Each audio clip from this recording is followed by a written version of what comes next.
Hello and welcome to the final technical session for Module 6, Podcast Editing and Collaborative Production Models. This webinar is brought to you by the Digital Empowerment Project, a nationwide initiative organized by the 6 U.S. regional museum associations and dedicated to providing free, self-paced training resources for small museums. This inaugural series of online training focuses on digital media and technology topics, and it's made possible by funding from the Institute of Museum and Library Services. My name is Dan Yeager, Executive Director of the New England Museum Association. My pronouns are in the he/him series, and I am your host for today's program. In this era of virtual meetings, when digital spaces may substitute for our physical sense of place, it's important to reflect on the land we each occupy and honor the indigenous people who have called it home. I'm speaking to you from Swampscott, north of Boston, the historical homelands of the Massachusetts peoples. Wherever we're each located, let us acknowledge all indigenous nations as living communities, their elders, both past and present, as well as future generations. We, the Digital Empowerment Project, recognize that our organizations and those of our members were founded within a colonizing society which perpetuated the exclusions and erasures of many native peoples throughout the United States and beyond. We ask you to reflect on the place where you reside and work, and to respect the diversity of cultures and experiences that form the richness of our world and our profession. Thank you. And now just a couple of housekeeping notes before we get going. If you have questions or comments during today's webinar, please use the chat box and we'll relay your thoughts to the presenter towards the end of the program. We'll address as many of your questions as time allows. But if you have additional questions after the program, we suggest that you visit our website, museum-hub.org, and connect with our online community forum. I'd like to acknowledge today's ASL interpreters and let you know the captioning for today's program is embedded in a box just below the YouTube player on our website, with controls to adjust your experience. Following today's program, you'll be sent a link to a satisfaction survey. Sharing your experience through this survey will only take a few minutes and will greatly improve our work, so we'd be grateful for your opinions. And last, please follow us on social media to be aware of future programs. Links will be posted in the chat. And now it's my pleasure to welcome once again Hannah Hethmon as our presenter. Hannah is the owner and executive producer of Better Lemon Creative Audio, a production company focused exclusively on museums, history, organizations, and cultural nonprofits. She's the author of the popular handbook, Your Museum Needs a Podcast, a step-by-step guide to podcasting on a budget. She's the 3-time winner of AAM's Muse Awards for podcasting, and her first podcast has been selected for collection by the U.S. Library of Congress. Hannah lives and works in historic Greenbelt, Maryland. Hannah, thanks for being with us here again today. Take it away.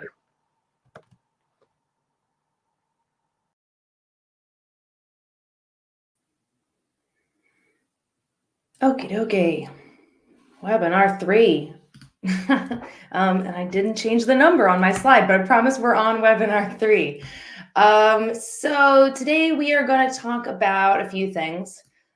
Software and tools for editing. I know we like the technical stuff here. We want to get those practical tips. We're talking about editing workflow because this is a huge thing. A lot of the editing software, honestly, I'm not just saying this because this is what I do. It's not too hard to figure out and learn. But getting your workflow correct is where you will prevent yourself from kind of hitting walls. We're going to talk about the principles of great editing, kind of some high view. What should you cut? What shouldn't you cut?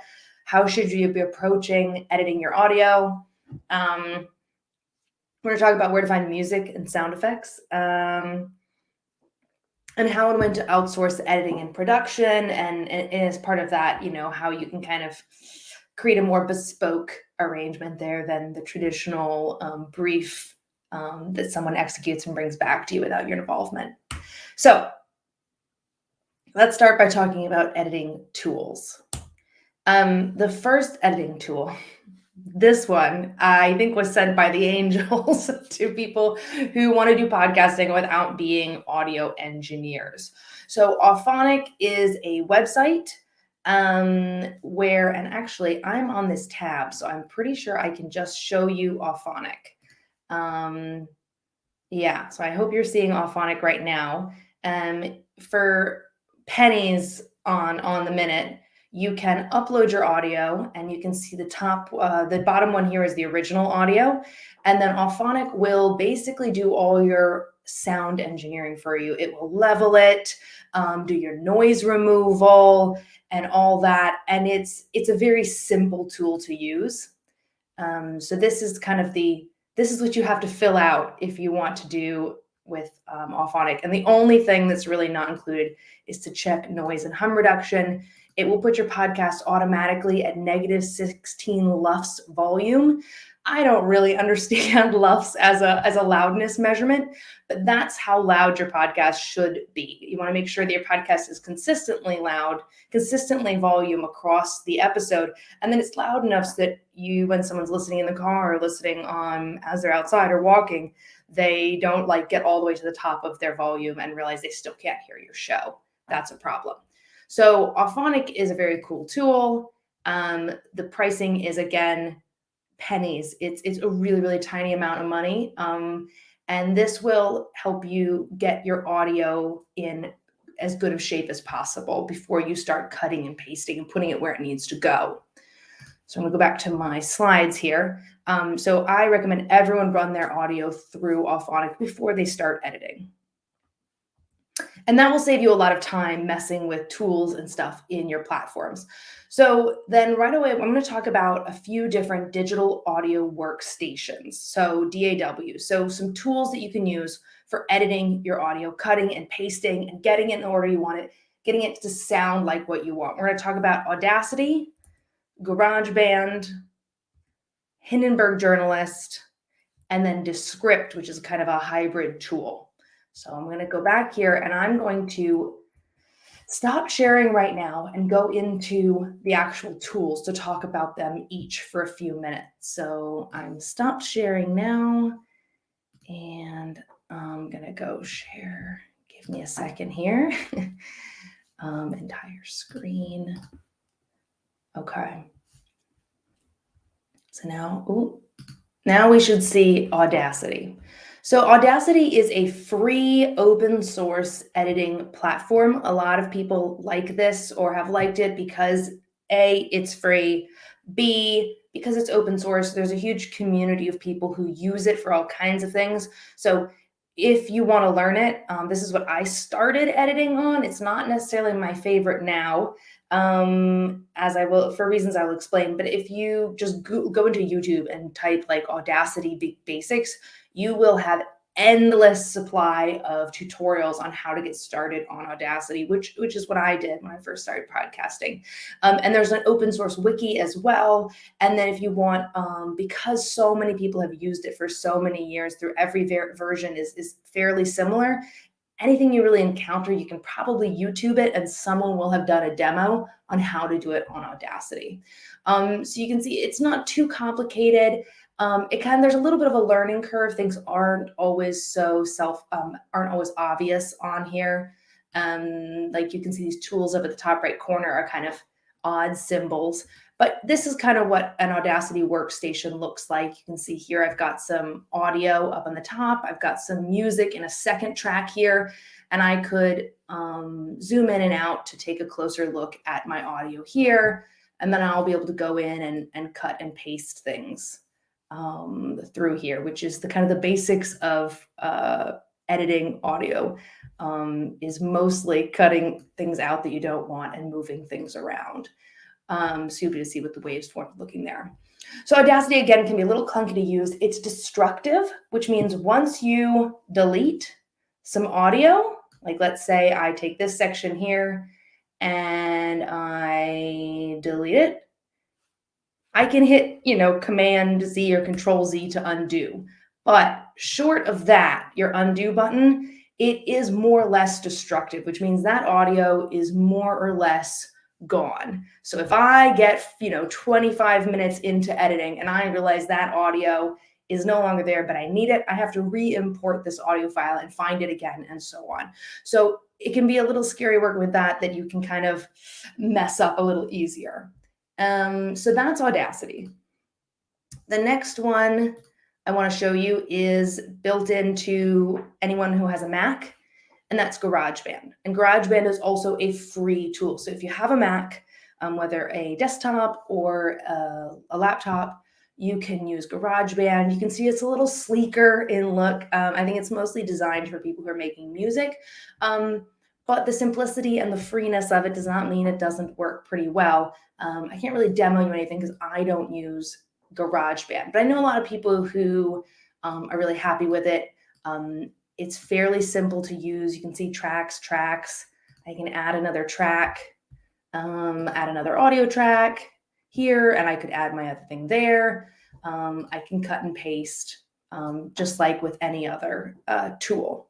So GarageBand's a great free one to use. GarageBand, again, there's going to be tons of tutorials on YouTube, or GarageBand should have their own tutorials. They have a little how to learn. When you first log in, it'll be like how to use tutorials that you can kind of play with those templates as well to get the feel for how it works. So Audacity and GarageBand are free tools. Now, the other tool I want to show you is my favorite, Hindenburg Journalist. And Hindenburg, there's a few different versions, like and packages you can buy. Sometimes you can rent it. Basically, you're going to think about spending $100, and you can get Hindenburg. And I think if you're planning on doing a podcast, it is well worth it to invest. You will save time that you would spend learning Audacity. So this is a project in Hindenburg for me.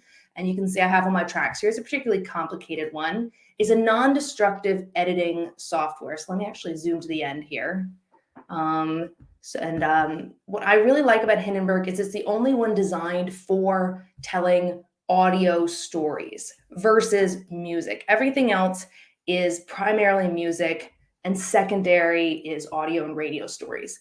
But Hindenburg has this clipboard on the side where you can import your files, and then you can also clip your files in here and then move them back over here. So if you look at like group 3 right in the middle here, this is where I've organized clips of narration. So I can change and rename all these bits, and that will help me keep track of all the different parts of my story. So it's really, really thinking about audio that has a text, that has a speech component. So I could pull this over here, for example. And what's great about it being non-destructive is, sorry, this is a little jumping around, a little confusing here. Let me get back to that. So let's say I cut out this bit right here in the middle. Then I'm working and so on. And 20 minutes later, I'm listening to this playback and I realize, uh-oh, I've cut that too short. I can just grab the end and pull it back out to whatever the original audio I imported into the software is. No matter how many times I do it, no matter how many changes I make to this software, if I've gone through and I've done something crazy with all of this, I can make it fade in, fade out. It's very intuitive in that you grab the edges and move. So there's a kind of, it makes sense. I can still go, you know what? That was all wrong. Pull it back out. Here's my original audio. So that's one of the things I really like about Hindenburg. It's very simple. You can see up here, here are your main tools. There's really not that much you can do. If you're making music, this would be a nightmare because there's not that much you can do. But because it's designed for text-based things, let's see, I want to break that up. Everything is labelable. Set best part. So everything is labeled. I can label this best part. It helps you keep track of everything, and it's really simple to use. And if you run everything through Auphonic before you put it in here, you won't need to do anything else afterwards. You can clean it up and then export it. I use Hindenburg for almost everything that I do. So I'm going to go now back to my slides. No, sorry, I'm not going to go back to my slides. I'm going to go back to the entire screen and show you one more tool. And the other tool is Descript. Now, this is something that's new and totally different because while Hindenburg is an audio editor, that is designed for audio that is spoken audio, right? Audio storytelling, radio. It's made for radio people. Descript is a platform designed to edit text vocals, right? Edit narrative stories like, speaking using the text. So instead of, you see down here, here is my audio. Instead of using cutting and pasting here, I can simply highlight the text and it will automatically cut out. You can see right here, if I hit backspace, it will automatically cut out that word.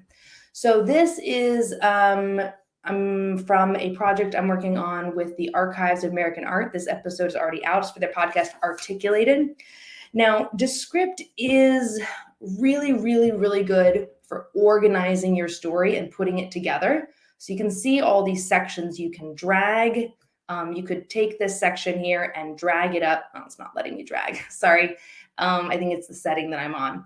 But you can put together and import all your files and then pull them right here and it'll automatically transcribe them. And then you can just cut things out as you want, just by the same as you would editing text in a Word document. So it's a really familiar way. And if you're working with something where you're looking at the text, it's a really easy way to think about it and organize your project. Now, they do have a lot of new tools as well for cleaning up your sound, for doing your entire podcast in Descript. I like to then export it and clean it up a bit in, bouncing back and forth between these things. I hope this isn't making anyone dizzy. I like to then export it and clean it up in an audio editor, another audio editing platform, but that's my preference. There are lots of people who make podcasts entirely in Descript. So you can use Descript either to organize your story and put your story together, and we'll talk a little bit more about in a second, or you can use Descript to do your entire podcast. And especially if you're moving around a lot of parts, or if you're someone who really thinks by seeing the text in front of them, this is a great way to go. I'm also have recommended this to the London Metropolitan Archives I work with in London, and they've been using this and have been really happy with it. I think a lot of museum people have found it. We're all used to creating documents and typing up and organizing idea in text. So in that way, Descript can be a really, really, really helpful tool. Okay, so going back to my slides. So we just talked about Audacity, GarageBand, Hindenburg Journalist, and Descript. Now, of course, there are also lots of other tools like Adobe Audition, like Pro Tools, like Logic Pro. These are much more advanced audio creation, audio tools. So these are a bit of they can be a bit tough to learn. They're not necessarily intuitive.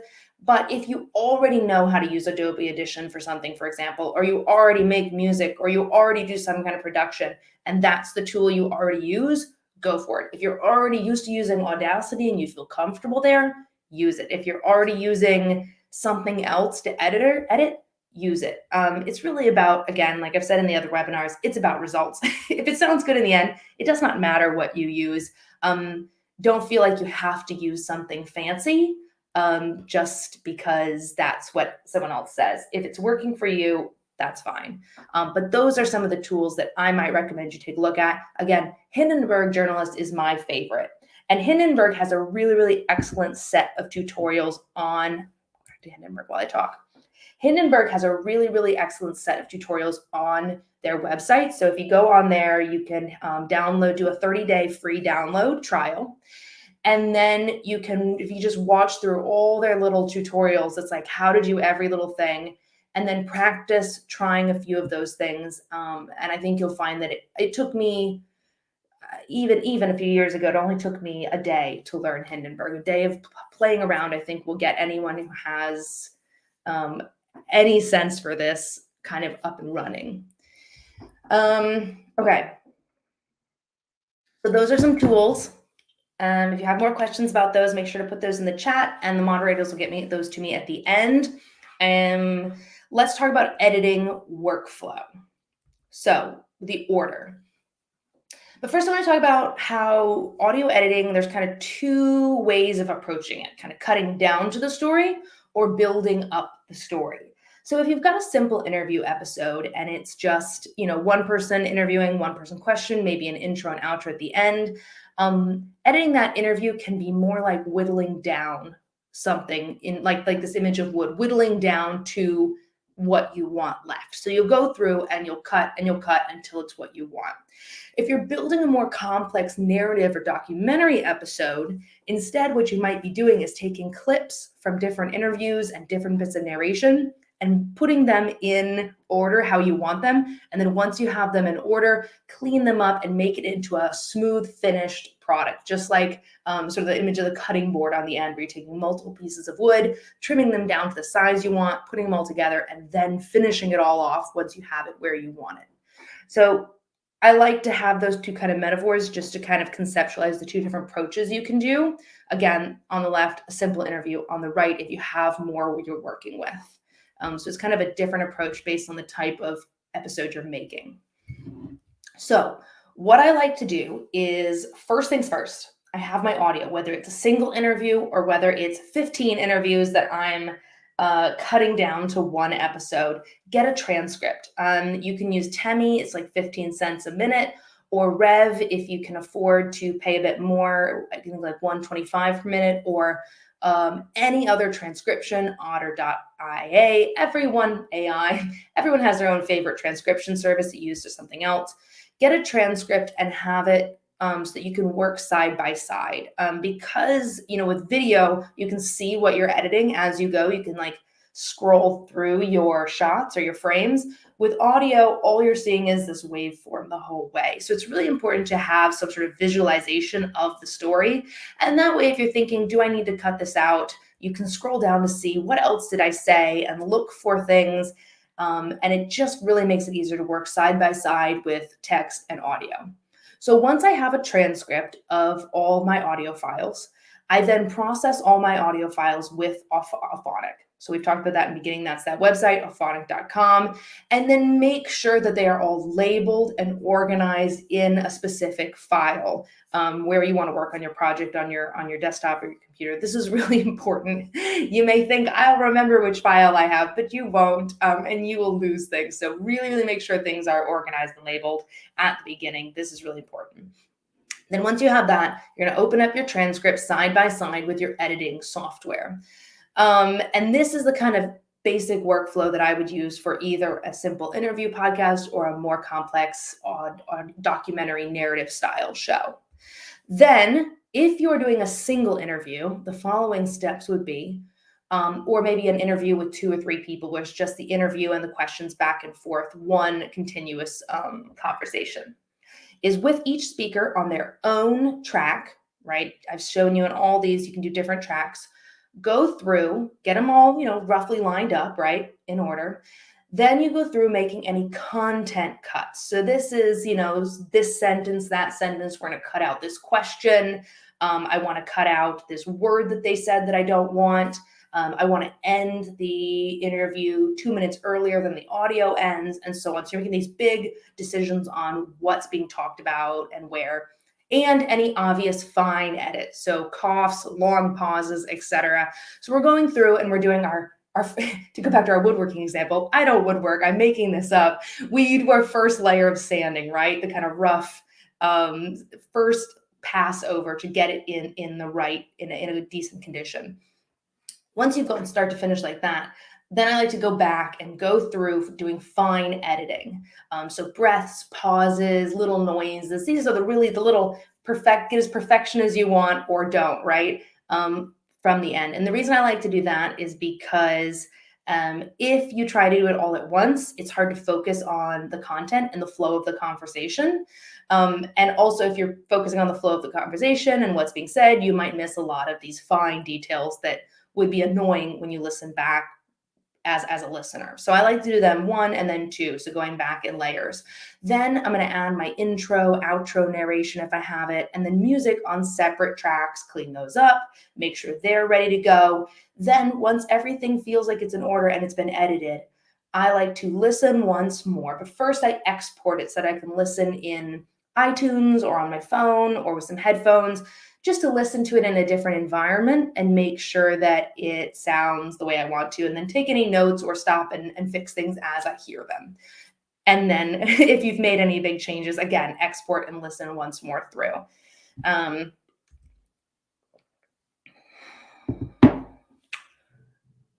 And that's just an example of how a simple interview would be set up in Hindenburg. So you can see up top, there's a track for my narration, which I don't have in this little example here. Then there's the interview and the questions, and then you can see the music on the bottom.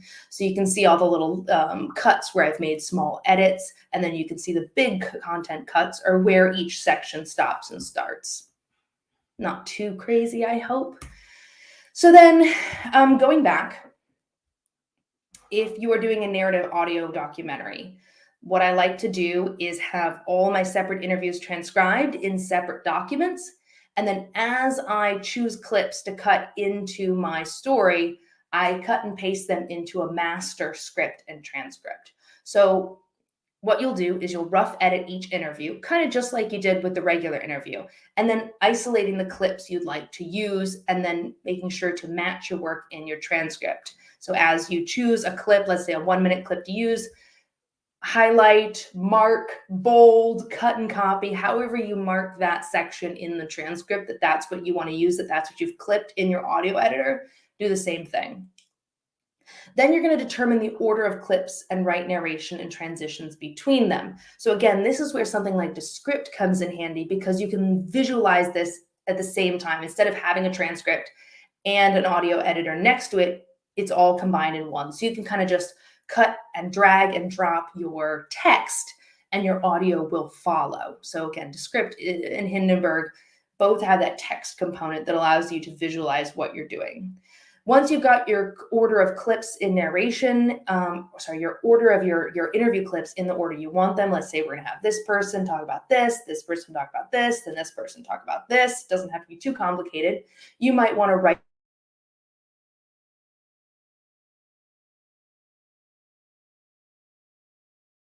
your narration, and then you assemble all the audio clips into one project in order. Again, you can kind of see here all the things assembled in order. Let's say I've got my questions and then I drag them in. However, it's hard to talk about this without talking about a specific audio platform, but however that gets dragged and dropped in there. Once everything's in order, then I go through a round of fine editing. So making large adjustments as needed where things don't sound right. Like, oh, that's a bit sudden. I'm going to make a change here. I'm going to move this section to the front, but going through and cleaning up and listening again to the flow of how everything goes. Then I add music and sound effects if you have them. You don't have to, and have one more listen through around fine editing again. Export and check your work afterwards. So this might be a lot of text here, but I wanted to put this in order here so that you can reference this workflow later once you start doing your editing. And this is what a more complex story, again, like I showed you before, looks like in Hindenburg. You can see I have my music at the top. I have the script for Alyssa as the narrator. I have the interview with Hilda. I have the interview with Dr. Kate Lister. I have the interview with a company called Fur. And you can see how I've dragged those all into order and how everything is on its own track. And I've clipped those bits and dragged them from the clipboard. And then I go through, once everything's in order, and listen for small edits and overall flow of the story. So that's workflow. Again, if you have questions, throw those in the comments now, and the moderators will get those to me at the end. I know this can be a bit confusing. I'm trying to give you a high overview so that you have a good sense of how things work, so that when you get in and get started, you use best practices instead of tripping yourself up by doing things the long way. So next, we're going to talk about the actual what to cut and what to keep, right? So I'm going to give you an example. I'm going to play for you an unedited clip that I did from a shark museum in Bjarnahöfn in Western Iceland. So I'm going to play this clip.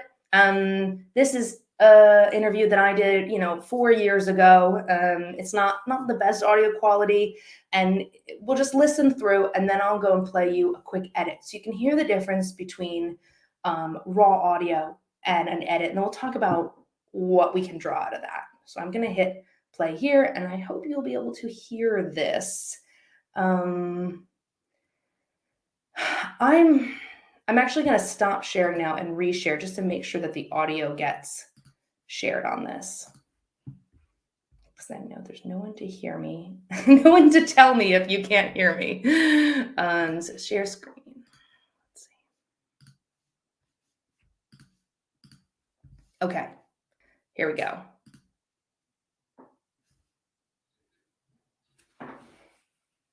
Go ahead and introduce yourself and tell me why you're here and what, like you personally, why you are here and what you do here.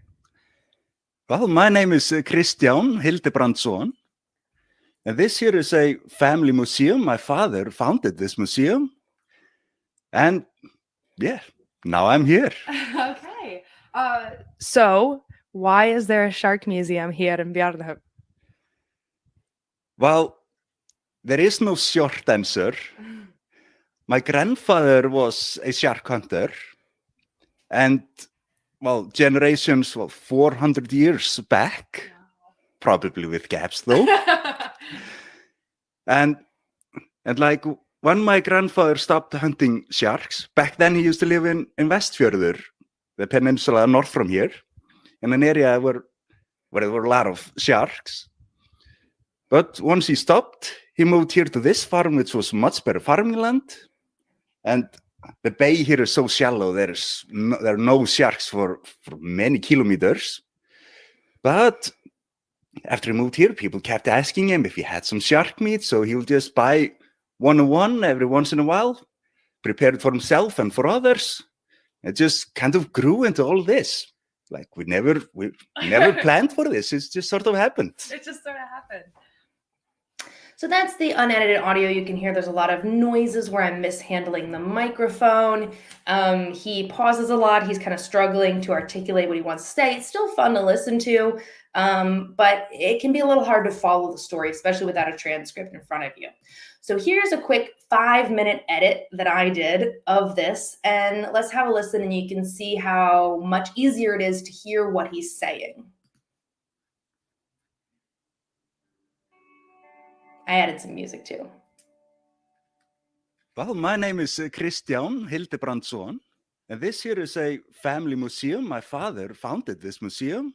My grandfather was a shark hunter, and generations, 400 years back, probably with gaps though. And when my grandfather stopped hunting sharks, back then he used to live in Westfjörður, the peninsula north from here, in an area where there were a lot of sharks. But once he stopped, he moved here to this farm, which was much better farming land. But the bay here is so shallow, there are no sharks for many kilometers. After he moved here, people kept asking him if he had some shark meat, so he'll just buy one every once in a while, prepare it for himself and for others. It just kind of grew into all this. Like we never planned for this. It's just sort of happened.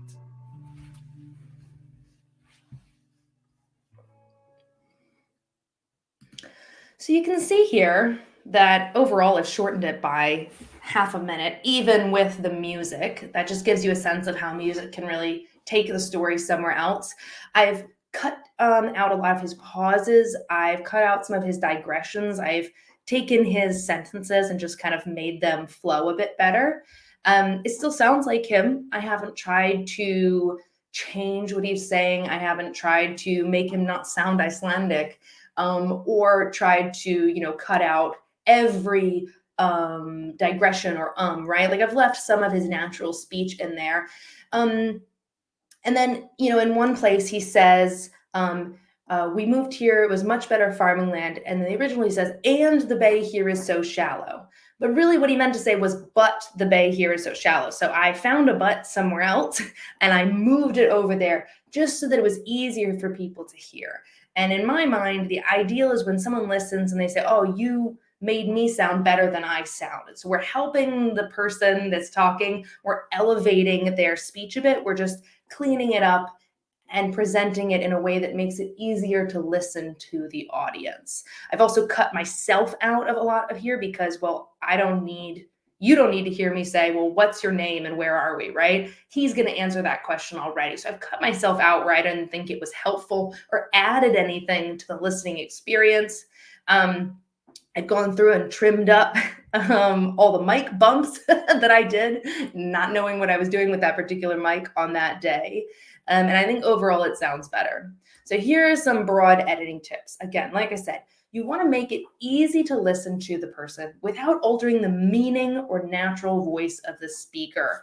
We're not trying to make them sound like someone else, and we're never changing their meaning. So what that means is if someone has a digression where they kind of just trail off and then come back to the sentence, that's okay to cut out that digression so that it's easier to understand the sentence as they intended to deliver it.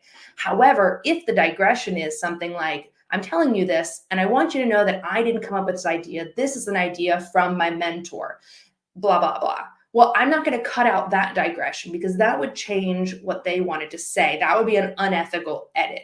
Or if the digression is, and I'm saying this as an individual and not on behalf of the museum, well, that's important. That needs to stay in there. So not changing the meaning of their sentence, just cleaning up the sentence like a good editor would on text, right?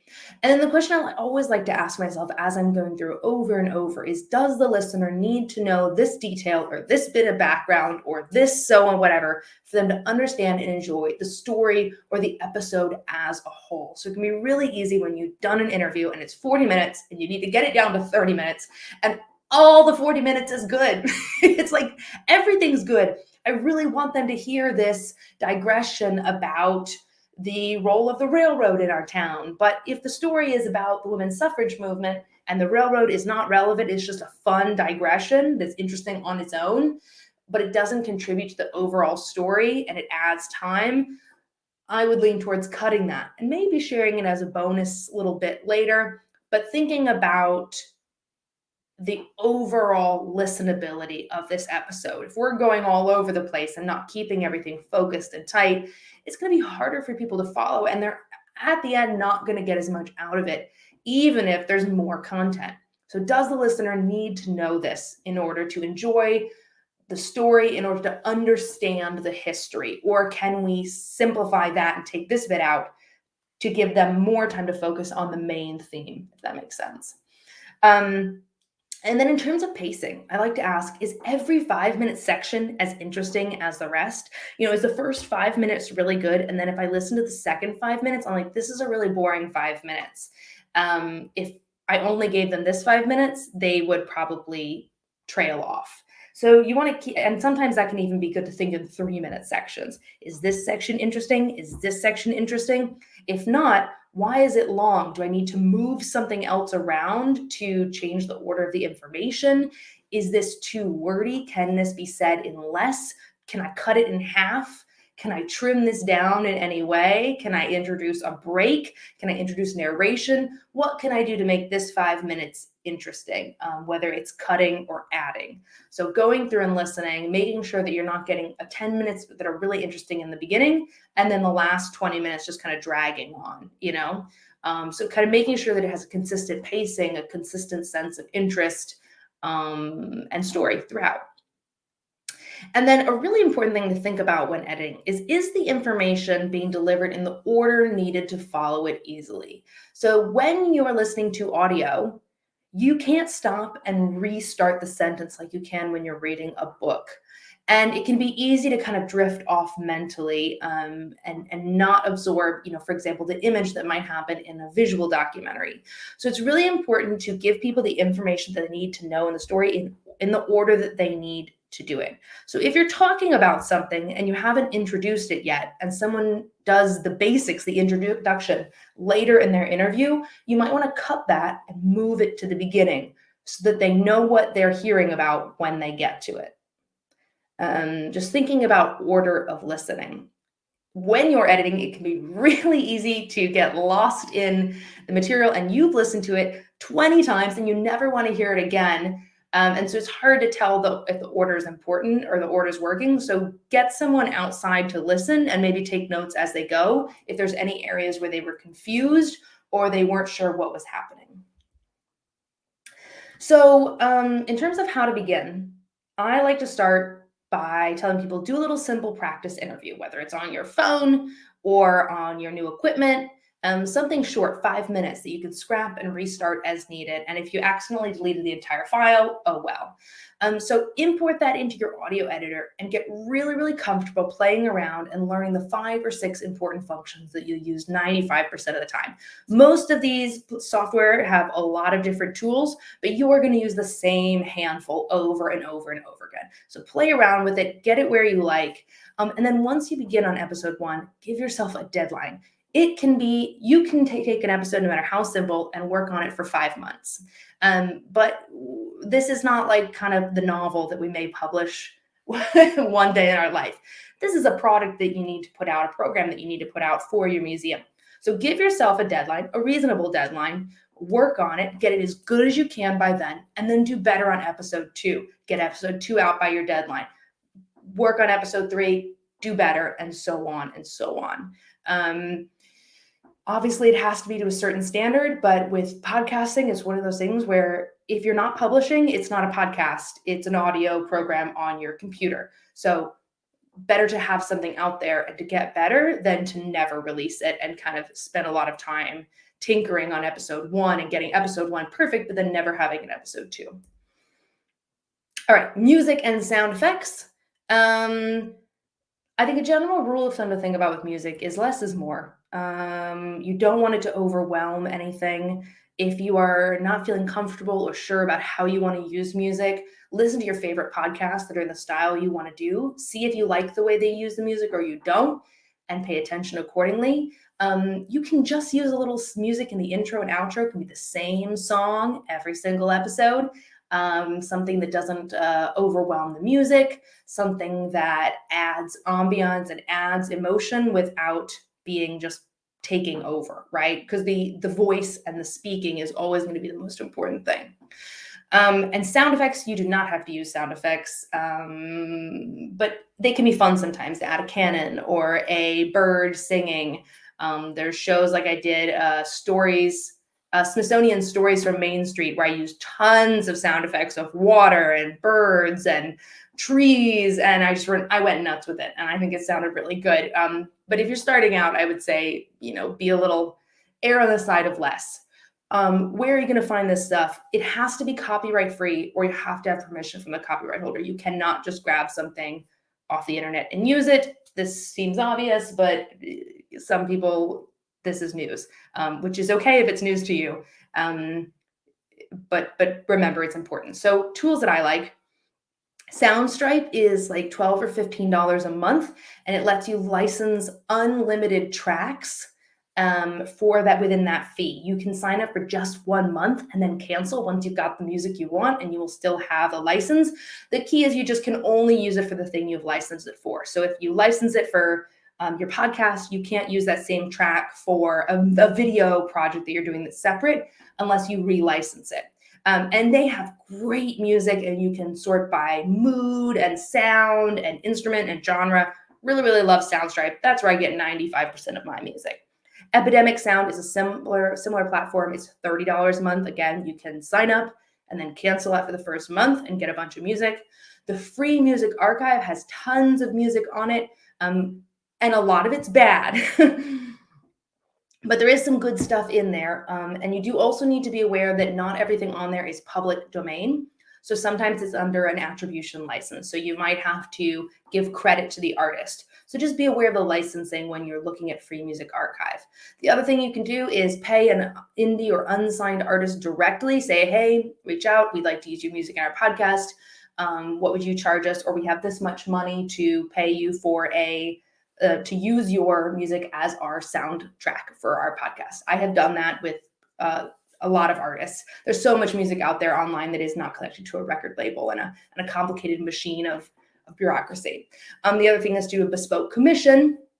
You can ask an artist, a creator in your community, someone who works with your museum, to create a soundtrack piece that you can use in your podcast. For sound effects, Freesound is super, super cool. People upload sounds I don't know why particularly. I think it's fun. They go record sounds. I mean, anything you want. You want the sound, a fake volcano noise. You want the sound of a tree falling. You want the sound of a teacup stirring. You want the sound of a Baltimore street. You want the sound of underwater in an Icelandic harbor. These are all things that I have found on Freesound. Again, check the license, make sure it's public domain. If not, make sure you have the attribution to attribute, credit people correctly. And then Soundly, there's a free and a paid version. It's basically a sound effects library. So this is really good for ambiance. You want water running, you want a farm, you want animals, you want children running and laughing. That's really good for that. Lastly, I'm going to take 5 minutes from the question section to talk about outsourcing. So you may need some help. This may not, or you may not have the time to do everything yourself. Here are some terms you might need to know if you're planning on outsourcing. An editor, audio editor, cuts and organizes and assembles your audio as instructed, typically charges by the hour. This is kind of a loose definitions here, but if you're hiring an editor, you're more likely to just say, here's what I want. Can you clean this up, finish it, do what you want? So, I work with the Smithsonian Archives of American Art, and they put together their episode into script. They have it exactly how they want it. They've written it. They've edited, they've cut the clips the size they want, and they've marked notes. And then they say, here, Hannah, here's the music. Here are our clips. Here's our narration. Put it together, clean it up, make it sound good. And so that's what I do. A producer is someone who typically is more of a showrunner, right? So they may also be doing the editing. There's a lot of shows where I produce and I edit. They're typically more involved with the creative side of the show, right? They could be conducting interviews, planning stories, etc. So the Migration Museum in the UK outsourced to a longtime audio producer, and she did the interviews, wrote the narration, put it together in collaboration with them on the subject matter they wanted to talk about. And that can be more or less involved. And then there's also, of course, you can go to a full production company and employs producers and editors to make podcasts from start to finish. They might have more people on the team. It's going to be more expensive. So when to outsource? I like to say that podcasts cost time or money. So you can, like I've said in my previous webinars, you can do it all for very little money if you have the time to dedicate it to it. If you do not have the time to dedicate to it, then you can pay money to have someone do it. You probably can't get anything done without putting either one or the other or a mix of both in there. So I say hire an editor or producer when you have more money than time. I know when we're talking to small museums, I know none of us are like rolling in just random grant funds that we don't know what to do with. But if you have the money to create this programming, that can be helpful. Sometimes you might want to ensure that your podcast has a professional sound quality. Again, if you have a grant that is tied to something, or if this is a really high profile thing, or if you don't feel like you have the capacity in-house to get a professional sound quality, outsourcing can do that. If you want to tell more complicated or nuanced stories that require experience in putting together these complicated stories, you may want to outsource. For example, you've heard from the Vermont Historical Society, and they put together complicated, nuanced stories on their own. They put a lot of time into it. But if you don't feel like you have that internal capacity or that time or the will, you might want to outsource. How would you choose an editor or producer? This is a question I get a lot. The number one thing is to listen to what they've already edited and produced. If you like it, great. If you do not like it, and if you think it sounds bad, then don't consider them, right? Or listen to everything that they've done and get a feel for whether or not you like it or it feels like something that fits what you want to hear. Ideally, find someone who understands your organization mission broadly. So if you're looking to do something on, again, the history of suffrage and a history documentary, maybe a company that's only done sports shows wouldn't be the best fit. Not going to say they wouldn't be a fit, but, again, in the same realm. Ask them to walk you through their process from start to finish, so that you understand what to expect at each step. There is no assumed, like no obvious, here's what goes through. This is kind of still a wild, wild west in terms of freelance editors and producers and production companies. Everyone's going to have their own process. Everyone's going to have their own system. So ask them to walk you through and make sure that you know where your staff and where your organization will fit in. And then get a few quotes. If one stands out for being much less or much more, ask why. I think I'm out of time. I want to talk a bit more about collaborative models, but if someone has it as a question, maybe we can go into that. You can always email me as well. If more questions come up, I'd be happy to help kind of direct you to kind of get that. Sorry, I'm stumbling over my words here. I would be happy to help. You can download these slides by going tinyurl.com/hhpod. And that's my webinar. So I'll turn it back over to the team. Okay, thanks, Hannah. Boy, you went through a lot of material here today, and we actually have a lot of questions, and I know we're not going to get to all of them, but just to remind everyone that what we will do is try to take the questions and write them out in the Museum Hub community, and Hannah, maybe you can help with some of the answers. The first batch of questions seem to be around specific software models, and a couple of questions for you about Descript in particular, which is sort of a very intriguing software product. Just to be clear, Descript transcribes the audio from the files that you use, right? It's not your script. So in other words, it'll show you, will it capture people's verbal tics, ums, that kind of a thing? Can you do a global replace, take out all ums and it removes all ums, that type of a thing? I think you can. I haven't done too much fine editing in there, but what you can also do is you can go through and like strike out something, and then once you're done, go remove all strikeout, and it'll just go there. Yeah, so play around with it, look at the tutorials. I'm not sure exactly that capacity, but yes, it transcribes the audio, and you might have to fix it, correct the audio in places. It's an AI transcript, but yeah, it's pretty cool. Okay, that's cool. Hannah, do you know if Hindenburg is a one-time fee or a monthly subscription? You can do either one. You can rent it for 3 months, 6 months, or a year, or you can buy one time. Hindenburg Journalist is only purchased. It's like $100 and you purchase it once. Hindenburg Journalist Pro has some slightly added capacity that I don't think is worth paying if you're going to buy a one-time, but they offer the 3 months, 6 months, and 12-month rental, which can start you out if you want to just like drop $40 and try it for 3 months. But try the 30-day trial, and I think after that you'll kind of get a sense if it's worth paying for.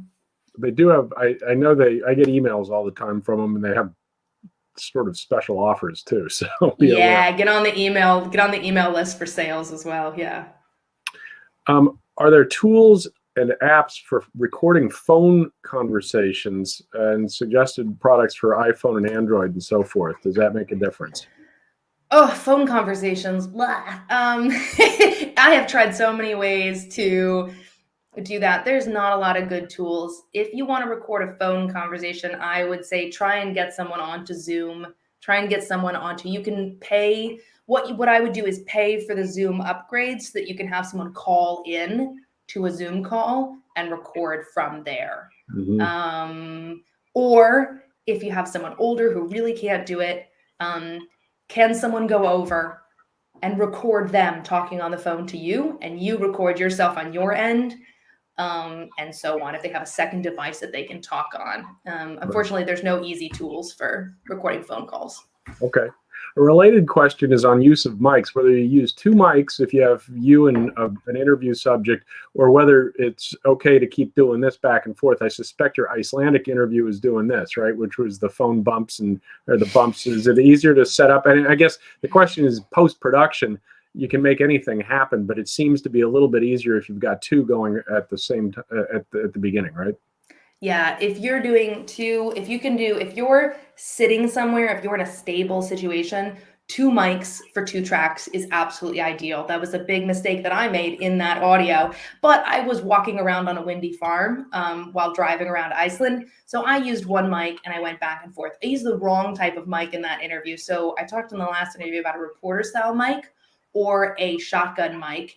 And I would go back and forth with that if you're walking and talking, if you're mobile. And then what I do in editing afterwards is take my track in Hindenburg or whatever and cut out the second person and drop them down to a second track so that I can then edit that on separately. And if for some reason you run the whole thing through Auphonic and it doesn't sound good and doesn't come out even, like one person sounds okay, one person sounds bad, what I like to do is separate them out, export the unedited stuff, then run that back through Auphonic as a separate set track. So it'll level out the volumes and so forth in case you were talking and your mic was over here and vice versa, right? Yeah, hopefully to kind of play around with that. So again, if you can do 2 mics, that's ideal. If you're walking and talking in mobile, one will have to do. Right. Make do with what you got. Okay, so there's a question here about making the digital content accessible. Let's see, is it my responsibility to make sure digital content is accessible or 508 compliant? Do you have shortcuts to make transcripts faster or software subscriptions that are pretty accurate? So asking, I guess, after the fact, do you actually provide a transcription of the entire thing on your website or whatever, and how do you do that? Yeah, you absolutely should provide. Now, I have some old episodes, places that don't have, but for professional productions, for museums, you absolutely should have a transcript to make it accessible. What I usually do is have that in a PDF and link to it from the description, either in the in-app description, or point people to a website where you can find the transcripts. Make it obvious. You're going to draw people in. It's going to help you who want to listen to podcasts or enjoy podcasts, but can't do it without a transcript for whatever reason. Again, so your options are a cheaper automated AI transcription like Temi, T-E-M-I, that you correct yourself. Depending on the audio quality, Temi's not great with some accents. Like even I know it's much better with American accents than even British accents, like let alone going to non-native speakers. If you want Rev, I think it's $125 a minute for human transcription, and that's going to get you almost perfect. You can put in a glossary, you can make notes in your speakers, and you might just have to scan through and correct 1 or 2 things. It's $125 a minute, but it can save you a lot of time. Right. But otherwise, there's no shortcut. I would assume that keeping an archive file of the actual interview, the raw tape, is a good thing, though, just in case you need to compare what the transcription looks like versus what they said, or even if the person that was interviewed says, hey, wait, I didn't say that, you have something to sort of go back to, right?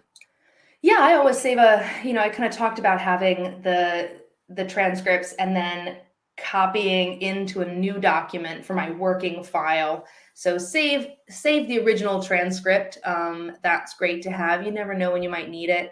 I like to back up my original audio files as well. Sometimes you've got to delete those, but I keep them for a while. But keeping the transcripts can be a great way if you have to delete your audio files for some reason to keep that interview as well. Yeah, just a warning, they're big files, right? So make sure you have plenty of space. Audacity is worse. So if you're using Audacity, it's going to take up a huge amount of space. Hindenburg files are much smaller and more manageable, but get yourself an external hard drive. Yeah. Yeah. Okay, cool. Let's see, time for one more question. Here's one that's interesting about editing the workflow. So which is better in editing your workflow? Editing the audio and then writing and recording transitions between, or editing the text, writing the transitions, and then using the script, so to speak, to create the final audio piece? Any thoughts on that? I would say the former. You want to write to the tape. So you want to listen to what's being said and write from that. Write what feels like a natural transition out of the audio that you already have. So if you do it the other way, it might sound a little, I've done it the other way and it sounds a little, it can be a little like choppy. So yeah, write to the tape, listen as you're writing your script, have your audio editor open, listen to the clip, write the script, listen to the clip, write the script. So that way it sounds like it sounds like you mean, like it sounds intentional. Yeah. And natural. Yeah, the flow is there. Okay, last question. It's on everybody's minds, I'm sure. What does better lemon mean? Means nothing. I just wanted something that sounded like it sounded something, but didn't actually mean anything. Well, I wrote nonsense words until I hit 2 that I liked. Well, it sounds terrific. All right, well, that's all the time we have today. Thank you, everybody, for attending today's program. And of course, thank you very much, Hannah, for your expertise today and throughout the month in guiding us through the wonders of podcasting. If you all enjoyed this program, then please do us a favor and share it with your networks. We really appreciate your participation and hope to see you again in future programs. After each module, all 4 videos will be available on our website, as well as a complete toolkit of resources provided by our presenters. Stay tuned to museum-hub.org for more information on upcoming events. Please join us on October 7th as we introduce our next module on video production. See you then. Thanks, Hannah.